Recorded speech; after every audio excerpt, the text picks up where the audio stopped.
Late in Grant's first term, a spate of scandals began to emerge among his trusted subordinates, tarnishing the reputation of the hero of Appomattox and turning Grant's name into a synonym for corruption.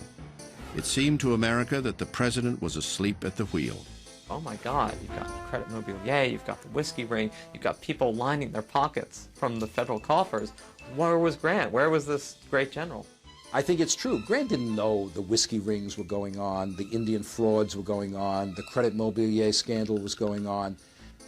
There's no evidence that Grant personally profited from any of this stuff. But he also had a rather naive faith in his subordinates. Even though he wasn't personally involved, they put a taint on his administration because, as another president said, the buck stops here. Despite the scandals, Grant's enduring popularity earned him a decisive re-election in 1872. His second term was marred by an escalation in Southern violence.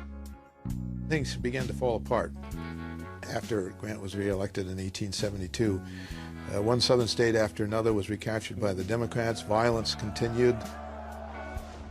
During his first term, Grant didn't hesitate to quell violence in the South by sending federal troops. But the political climate of his second term would not allow for such bold executive action. In 1873, an economic depression in the North contributed to a shift in public opinion about the problems of Reconstruction in the South. People didn't want to hear about it anymore. They didn't want to pay for it anymore. Americans do have short attention spans. And the idea of an endless occupation of the South, very few people had stomach for it.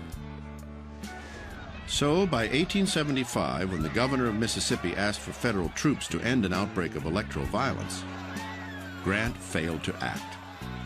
By the end of his presidency, Grant is sitting by without doing anything as one after another of these Southern governments are basically overthrown by terrorist groups, and Reconstruction is coming to an end. Reconstruction wasn't Grant's only challenge. Another confounding domestic issue of the day was Indian affairs. Grant came into office hoping to pursue a peace policy towards the Indians. But it doesn't happen. There is no peace. There is more war. It was during Grant's second term that George Armstrong Custer and his 7th Cavalry were annihilated by Indians on the banks of the Little Bighorn River. Custer's last stand was the exception. Usually it was the Indians who were massacred. Tragically, during his administration, conflict not only continued between the Army and the settlers in the West and the Indians, but actually intensified. In the end, President Grant is remembered more for his magnificent failures than his well-intentioned efforts. Grant's administration is considered one of the real failed administrations in American history, often ranks right at the bottom. But Grant's stock is rising in recent years.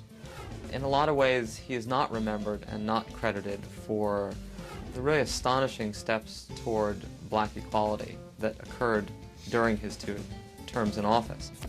It is this effort, endorsed by a man of war who fought for peace, attempted but never fully realized during his administration, that may be the true legacy of Grant's presidency.